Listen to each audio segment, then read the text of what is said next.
Hey YouTube, welcome back to my channel. Today's video is going to be a recap of Summer House Martha's Vineyard episode 3.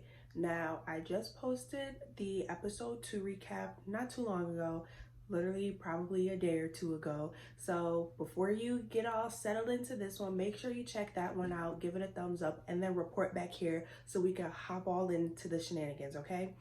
So for this episode, I'm not gonna lie, I did enjoy it a little bit more than last episode, but every time I watch an episode, I'm thinking so much goes on at once. It's like, dang, sometimes I feel like I don't even know what I'm watching. Without any further ado, let's get into this recap. So this episode picks up where the last one left off with Amir stepping to Phil, and honestly, I didn't know Amir was froggy like that. I came here to warn you. You keep disrespecting me, and it's gonna get rough around here. But it was good to see it because all the dudes was just chilling, lounging around, not saying nothing to him. Even though Nick did confront Phil about what he did in his bathroom, like nobody was really confrontational, and y'all gotta meet Phil with the energy that he has. Like, he is that type. He's not just about to let the stuff go. So it was good to see at least one person stepped up to Phil.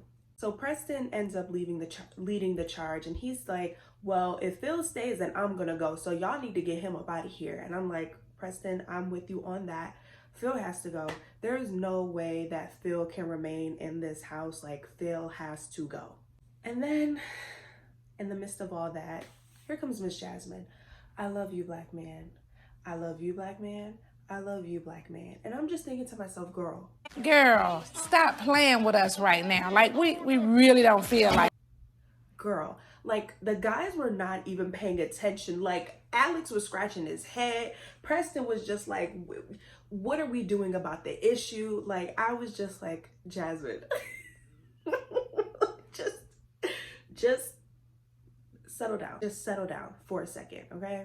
So here comes Jordan trying to come and level with Phil. And as we all know, Jordan is normally right message, wrong delivery. The issue with Phil is you have to meet him where he's at. Phil is not breaking the character. He's not letting go of the shtick. And Jordan is getting upset by that. Like, she's really trying to reason with him. And he's just like, I'll bet you $100 if I let Milo out right now, you couldn't catch him. You're a grown damn man. Grown damn man. And Jordan's like, what does this have to do with anything? We're talking about your antics in the house that everybody has an issue with. Like, just listen to what the people are trying to tell you, but he can't do that. So they're trying to call a house meeting, and Jasmine calls out, ladies, come and join us. And Phil says, well, what about the gentleman? And that activates Jordan. That just sets her off. And she's just like, but are you though? She says, you deserve the title as MF on the couch. And I said, I know that's right. Get him again. Get him for me. So they successfully call the house meeting, but Mariah isn't there. Issue number 1. That is my issue number 1. They did Mariah very dirty this episode. So they did a house meeting, but Mariah wasn't there. And the purpose of this house meeting was to vote on whether or not Phil would stay in the house. Obviously, it's a unanimous vote that Phil has to leave. It's undisputed. Phil has to go. So now after they make their vote, they're like, okay, cool. Is everybody good? Let's go get in the hot tub. Bria says, no, I'm not good to move on. Nobody wants to talk about what happened before the club with me and Mariah. Now, in this point, I will agree with Bria. Like, I understand that the pressing issue at hand was handling Mr. Phil, but now that we're off of that, I feel like, you know, Bria deserves to get heard out about this. Like, her feelings are hurt. Mariah just waltzed up in the club like nothing had happened, and Bria is visibly and obviously hurt by this. Like, I feel like Bria deserved in that moment just for the other housemates to hear her out. So I was with Bria on that. But the thing that I have a major issue with is, regardless, Mariah should have been at this house meeting. Everybody was dead wrong for not even saying, despite what Bria wants, because they did say, let's bring Mariah down here. And Bria was like, no, I don't want her down here. Regardless of that, if y'all are talking about kicking somebody out the house, especially who everybody seems to be cool with, like even with Jordan, it was like a battle for her. She was like, yeah, she's my girl, but you know, right is right and wrong is wrong. everybody seemed to have gotten along with Mariah. So the fact that nobody just stood up and said, I don't care what none of y'all hoes got to say. If we talking about Mariah, Mariah need to be in the room. Like, we're cool with her. She needs to be here. We need to hear her out also. She's our friend as much as Bria is our friend. So I had a major issue with that. Like, that was just so dead wrong to me. But then also, even though I was with Bria on this, it's just like, Bria, how do you say that you want to talk about what happened between you and Mariah before the club, but when somebody suggests to bring Mariah down, you said, no, I don't want to hear? How are you going to hear her out? How are you guys? See, my opinion on the whole matter is the issue, yes, it was wrong for Mariah to put her hands on Bria, but at the same time, I feel like the issue that they were having could have been resolved with a conversation. If they just sat down and talked it out, I feel like they could have come to some resolution, whether it be you stay to your side of the house, I'll stay to mine. We don't even got to talk, but we could be in here. We only got what, 10 more days in here? Like, we can do it. I feel like a conversation would have eliminated all of this. And this is something that I've noticed. They don't talk through conflict. And I'm like, how are y'all late 20s, early 30s don't want to talk about nothing? Like, that is just so crazy to me. How are you going to be able to hear her out? Like, have a conversation. You might even get an apology out of that, but now we'll never know because you don't want to even talk to the girl.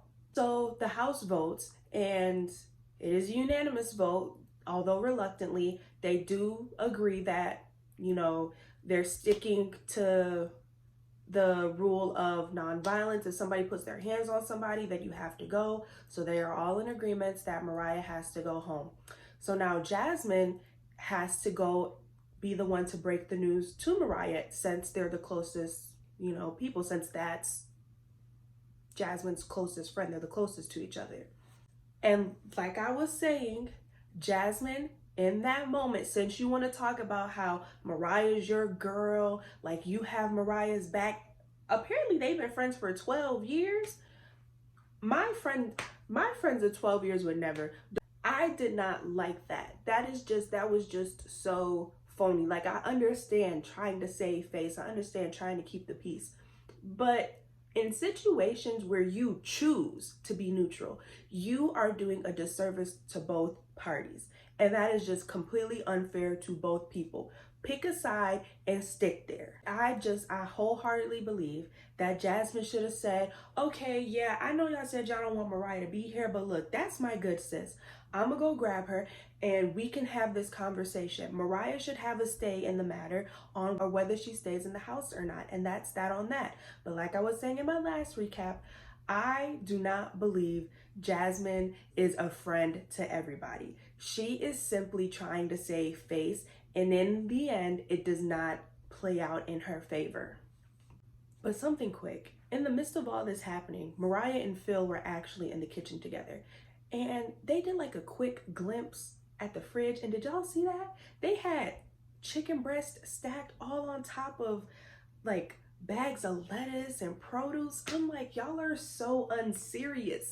Y'all are so unserious. I know Miss Life of a Wife, Jasmine herself, did not allow for that to happen. Like, chicken breast on top of the produce, unserious business. But we're moving on. So now Bria's downstairs by herself, and she's breaking the news to Phil that, Phil, your time is up. You gotta go. Like, cabs are here. You gotta go. You gotta go. And I'm not gonna lie, that was swift. I have never seen a grand opening, grand closing happened so quickly on reality TV. That was hilarious. Like, Bria said, yeah, Phil, you gotta go. And then the next clip, security is walking Phil out and his Uber is pulling into the driveway. Don't let the door hit you with a good Lord split you right up your ass. Bye. We'll see you when we see you. So now that Phil leaves, Jasmine is retching over the fact that now she has to tell Mariah that soon you're gonna have to leave too. And this is where Jasmine says that her and Mariah have been friends for 12 years. And I'm saying, girl, you're not acting like it. You was not sticking up for your friend one bit. I understand it hurts to tell her that you gotta go, but you could have fought to keep her. So Jasmine finally tells Mariah, and Mariah says exactly what I was thinking. Why are you so ready to have a conversation about me when I'm not in the room? And I said, thank you, Mariah. You clocked her and you got her real bad, because that is just something that I cannot stand. Coming from personal experience, I've definitely had that happen to me a handful of times, where people feel comfortable talking about me while I'm not there, and then they bring it back to me like it's some juicy tea. And it's just like, girl, this isn't gossip. What did you say in defense of me? So in this instance, I am totally on Mariah's side about this. But, you know, they're having the conversation and Jasmine says, Mariah, are you good? And Mariah says, yeah, I'm good. And she says it like she's so over it. She's already packing which suitcase she about to pull out the closet first. Like, Mariah is done. She did not come out here just to leave her son for 4 days just to have to go back. Like, I was really feeling for her. So moving on. Upstairs, Shanice is in the bathroom. She's getting ready to take a shower. And then Amir comes and he knocks on the door because he also wants to take a shower. Amir doesn't have his own bathroom. Shanice comes out the bathroom topless and walks into Preston's room where Preston and Amir are. And she's just talking to them topless, like nothing is the matter, like nothing is wrong, everything is normal. And Shanice is like, what? Oh, they're just boobs. Girl.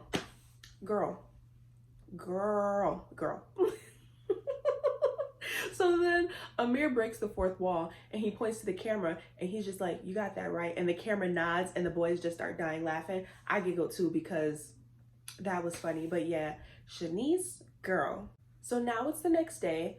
Amir goes down to Mariah's room to check on her, see how she's doing. Mariah's packing up. Obviously, she's emotional, but she says she's okay. Shortly after Amir leaves, Jasmine comes in to check on Mariah. And again, I just cannot say it enough. This is just so wrong. I feel like nobody fought to keep her here. So now Shanice and Bria call Phil and they're like, hey, Phil, you owe everybody in here an apology. Can you just do that? Phil said, I don't got nothing to say to y'all. Peace out.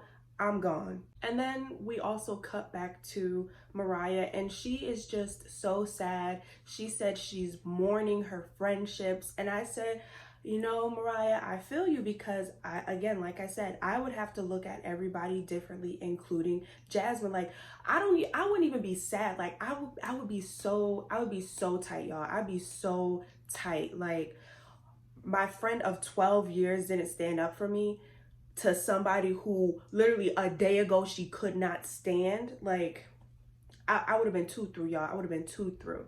And then shortly thereafter, we see Mariah making her exit.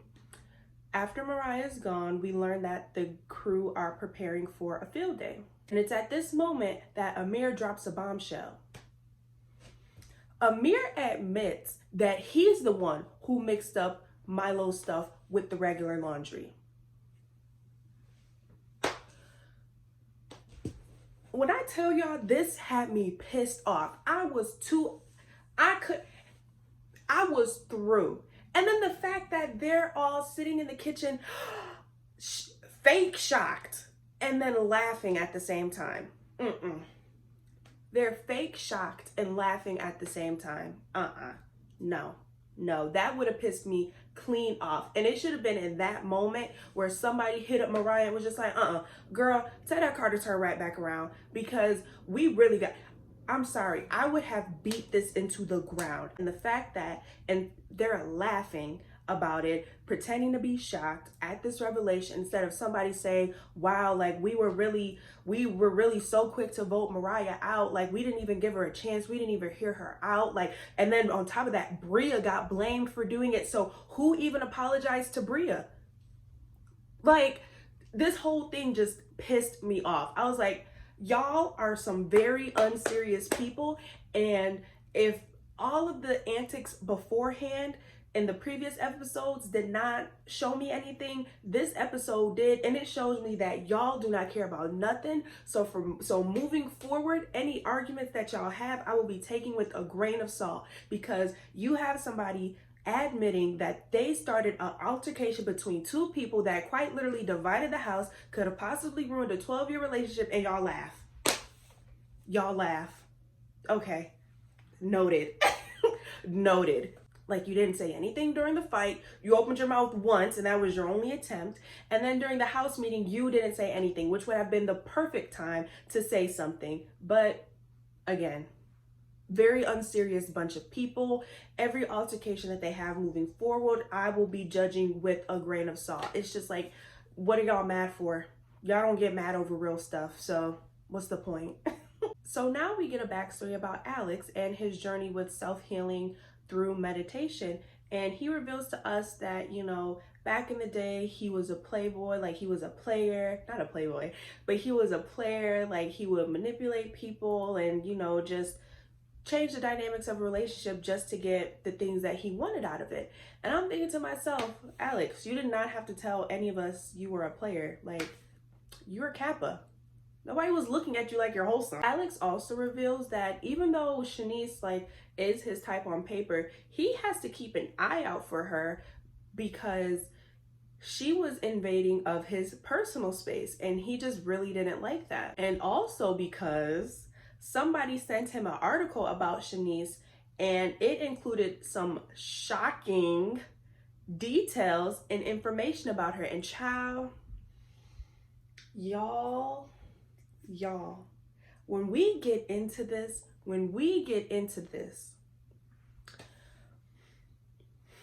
I would be more than just a little put off by Shanice. I would tell Shanice she needs to give me 50 feet at all times. We haven't got there yet. We gotta move on. So now cut to all of them are in the car en route to the beach for their field day. And Amir is telling the guys about what happened last night with Shanice and the whole shower incident. I saw Shanice's boobs last night. And he just really says it casually, and everybody's like, what? So then the conversation of who's still attracted to Jordan gets brought up. And then he also mentions, Alex, how do you even shoot your shot? I think what Silas actually said is that, Alex, you look like the type who would shoot their shot in the library. And then also they called him like a sapiosexual. And if you were like online for that like 2013, 2015 era when people would call themselves sapiosexuals, like those memes are literally singed in my brain. Silas then asks Nick, so you mean to tell me if Jordan throws it on you, you're not gonna catch it? And Nick says no. And I'm like, Cap. You were camped out in her DMs. That's Cap. And then we cut back to Alex, and Alex alludes to something about Nick, like something that he's being intellectually dishonest about. And I'm over here thinking, what could it be? So they finally made it to the beach for their field day, and they're picking teams. And like during all of their like gameplay and activities, I'm looking at Shanice and I'm thinking, damn, Shanice been drinking for 2 days straight. Like, my sis is lit. Bria says to Shanice, hey, you should go talk to Alex. So then they start to chat. Alex is looking at Shanice like she's crazy. Alex is looking at Shanice like she is crazy. Shanice is trying to be like, yeah, I was trying to give you your personal space. Like, you're being weird around me. I don't even know what to do when I'm around you. And Alex is like, yeah. Like, good thing he had on those sunglasses because I know his eyes was bugged out of his head. Apparently, in the article that somebody sent to him about Shanice, he learned that she was allegedly stalking her ex-boyfriend. So I actually have the screenshots and I will be like live reacting to them with you guys. I'll include them in the video. But ciao. Yeah, so these come courtesy from blacksportsonline.com. It'll be in the description, the link to the site. And it says, insecure actor shares his crazy breakup experience with ex-girlfriend Shanice Jordan, who is stalking him. Well, apparently they broke up because Shanice's ex says that he saw a message of her saying that she slept with somebody else the night before, is going to sleep with him tonight, and then will be sleeping with an NFL football player tomorrow.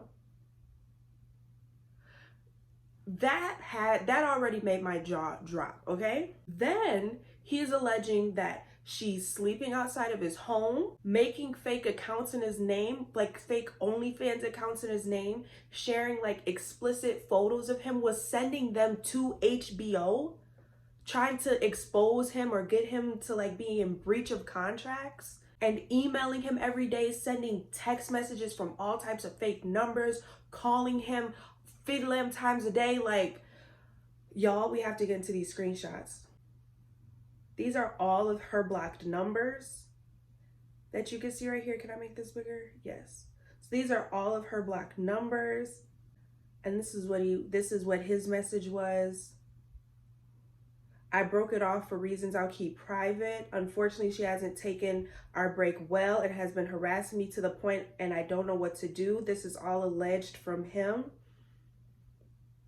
And he asks his followers for advice. He includes her page and states that he would be pressing charges. So remember, Shanice said he tried to press charges, but they didn't stick because he was texting her back. So these were the text messages that he found that, and also guys, pause to read if I'm like moving too fast. So these were the text messages that he found that led to their breakup. So as you can see, that message, you know, I effed him last night, him today, and someone new tomorrow. I said, Shanice, girl, if you got it, you got it, but not while you in a relationship, girl. And these are all text messages from her, all different phone numbers. Like, girl, how do you even make the fake phone number that fast? Like, it can't be no Google number, because Google is all of these different steps to making a Google number. Like making emails in his name, all these fake phone numbers that she has, locked him out of his Instagram account. Or she's emailing him, like you can see this first one where he was trying to say that she was sending explicit photos of them to HBO. Like, girl, I will F up your career. If you don't reply, and I'll keep going. Like, I'm not leaving your apartment. I'm not leaving your place. So led him to believe that she was camped out outside, allegedly. All these come outsides. Like, that's crazy.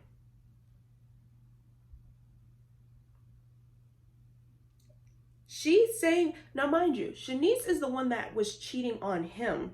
And a lot of these messages say, give me another chance, give me another chance. And this is like him replying to her. And she's just like, yeah, I was going crazy because you won't give me another chance. Like, sister girl, stand up, stand up. All of these messages, I'm crying. He got her name saved as stalker. Like,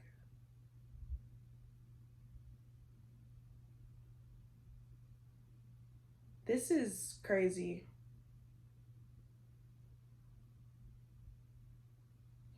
Like, this message up here, you apparently like being harassed. What?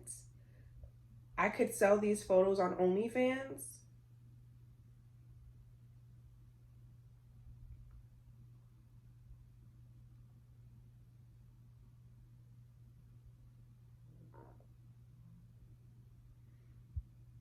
And this is again where, you know, he's speaking to her.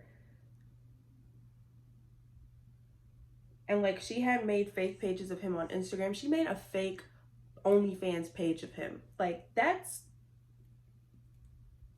way too far.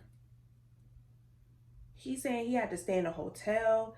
I needed help mental. Like, so yeah, I'm crazy as F. Like, Jodi Arias on the scene? Nah, sis. No, that's too much. That's too much. That's too much. Like, literally, look, she made an OnlyFans account for him and ordered Domino's to his house every day.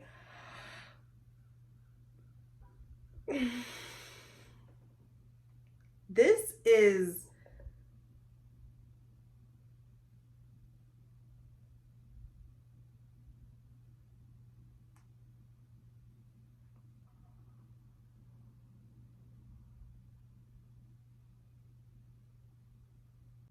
Oh, and this is Quincy now. Child, who is Quincy?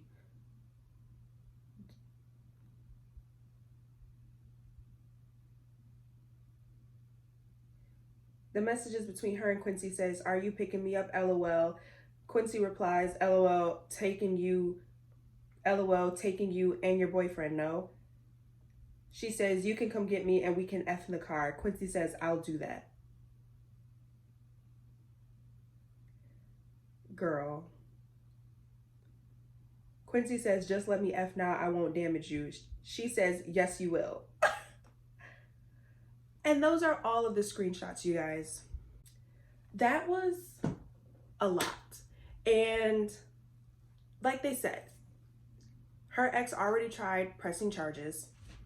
Apparently, the legal system was not on his side. But as you can see, what Shanice was doing was quite excessive. And it's actually baffling to me also, because the girls are in defense of Shanice. Shanice says that her ex is lying. Bria says that the relationship was just all around toxic. Jasmine says her ex is calling her a stalker as a form of revenge. But then we come back to Shanice and she's like, "Yeah, I did do some of that." I'm inclined to believe you did a lot of that. But nonetheless, we have to move on. So their field day comes to a close.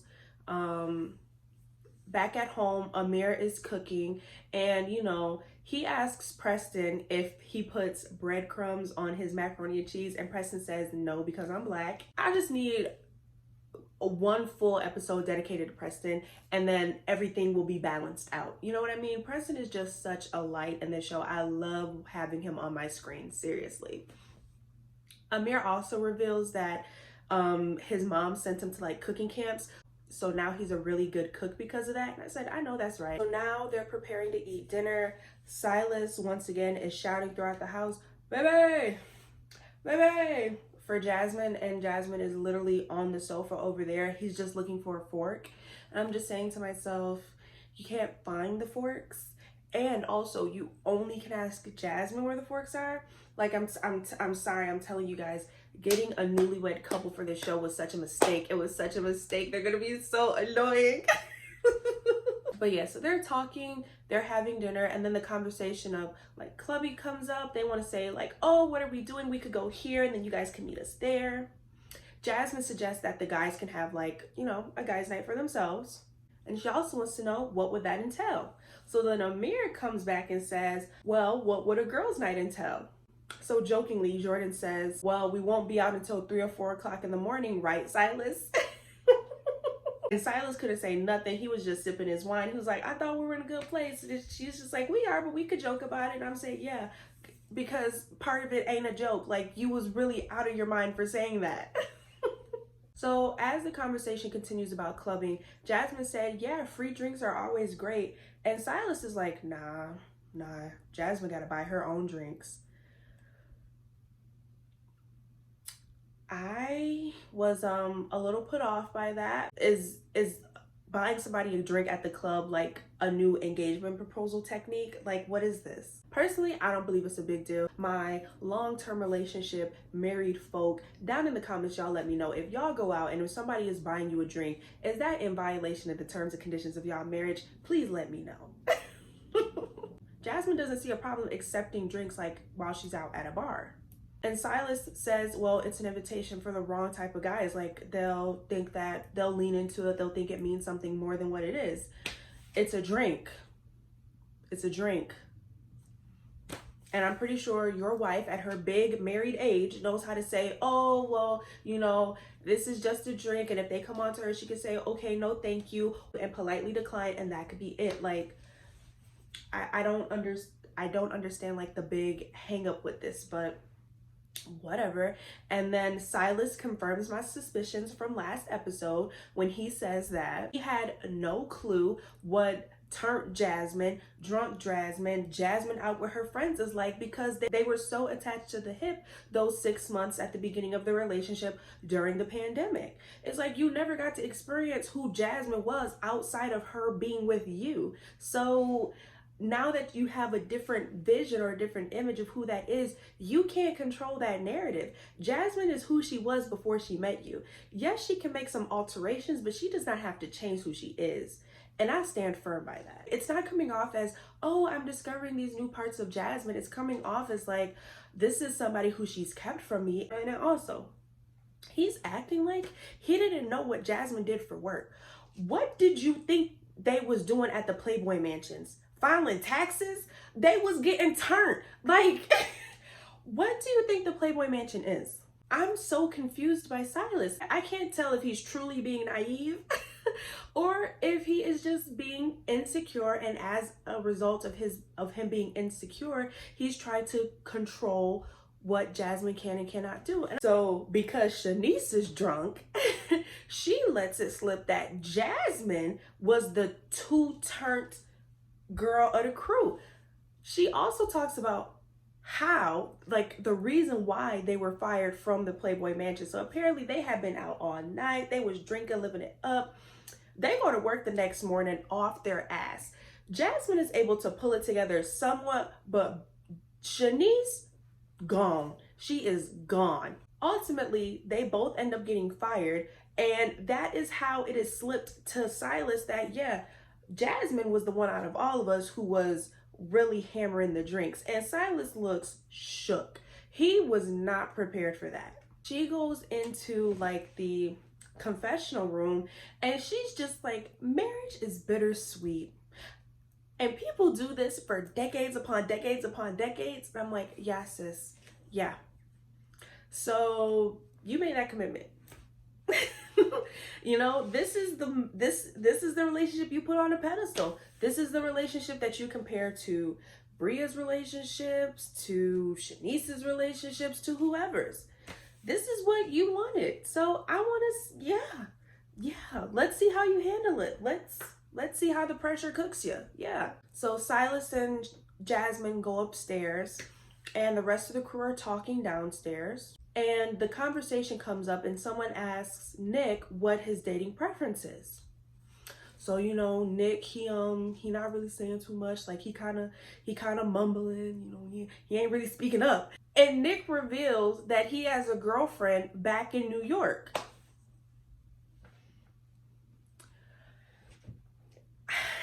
I don't have much to say. I said it at the beginning, and I feel like y'all know what I'm about to say now. This is an unserious group of people. Nick came onto this show with the girlfriend, was in Bria's, Jordan's, and Shanice's DMs. To add insult to injury, he was in Shanice's DMs saying, we're gonna get married. And you got a girlfriend back at home? He took a page out of Amir's book. Unserious group of people, very unserious. That's where the episode ends. We see next week's preview includes the final 2 housemates, and it looks like that they're gonna come in and shake things up, but we'll have to save that for next week, y'all. Thank you guys so much for watching. If you enjoyed the video, feel free to give it a like. Talk to me down in the comments, like, these screenshots, we could go all day about these screenshots. And subscribe if you want to see more from me, and I will see you guys next week's video. Bye.